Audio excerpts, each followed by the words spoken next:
funding for the seawall repair piece that Katie described, that has an immediate timeline. This is more, let's come up with a vision and then figure out how to fund it. I mean, this is not What about funded. the Army Corps of Engineers?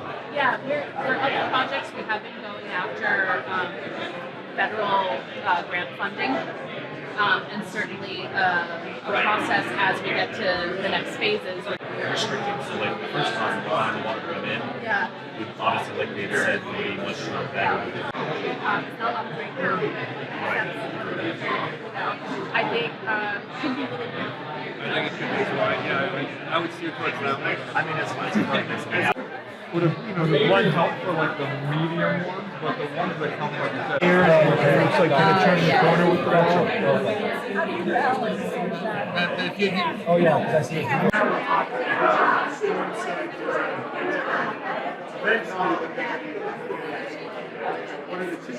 It's mostly like this area is the area of concern. Well, I mean, if you take a look at the water level here, it should be, but the base because we don't use Yeah, that's what I mean.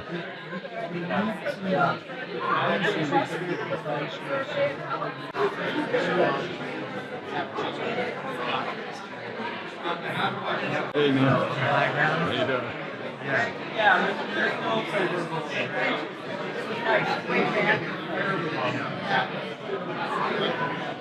So the devil's in the details. And we could do extra whatever, however you want to do that. Like I said, that's just one thing I was looking around the booth.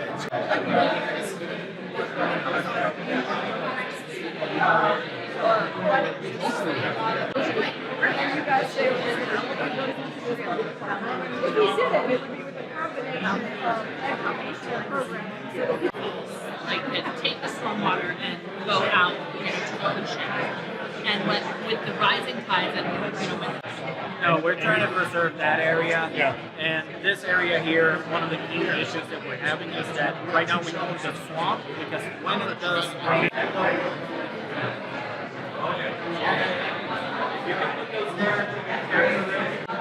None of that. So exactly. So we're not looking at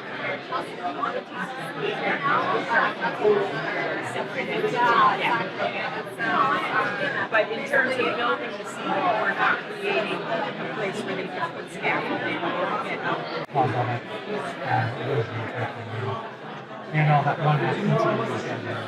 right, and then what about that? That's where skating will be thinking about which are the better ones in the trade-offs.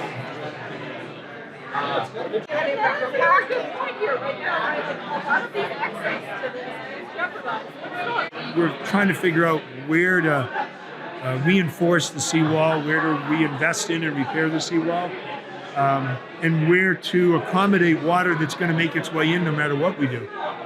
So it's kind of got to be a combination strategy, right? And right now we're looking at more extreme storm, high tide problems. If the storm hits and at high tide with the flooding that we're getting, I mean, it's been 3 times in the last 18 months. We had the storm in December 22 and then back-to-back storms in January of this year that have flooded the park. So, right now it's extreme storms. Eventually it could be more regular high tides and, on the higher tide cycles. So we've got to figure out just how to accommodate water and keep it out. It's a combination, right? How do we try to ensure that as much of the park as possible is available for the community to enjoy?